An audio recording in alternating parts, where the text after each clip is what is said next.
फिर सफ़ा नंबर 103 पे हम ये को लिखना सिखाएंगे, यानी लिखाई की मश्क है। तो वीडियो की मदद से उसकी बनावट बताइए और उसके बाद बड़ी ये, छोटी ये और ये की दरमियानी शक्ल, इन तीनों को लिखवाइए। बच्चों को बताइए कि नुक्ता आगाज़ पर पेंसिल रखें, तीर के साथ साथ लिखें ये है छोटी ये।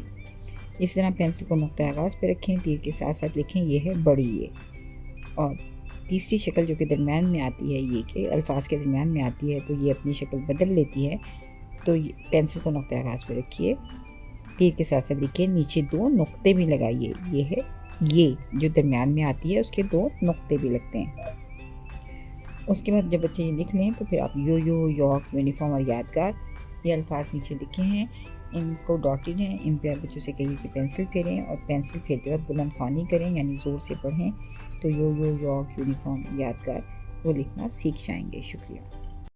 बच्चों को हर्फ ये दुरुस्त अंदाज से लिखना, नज़्म तिरछा नीचे आए, दाएं को मुड़ जाए और फिर पेट बनाए। इसके बाद बड़ी ये थोड़ा नीचे आकर बाएं से दाएं मुड़ जाए और लाइन पर लेट जाए, गाकर सिखाए।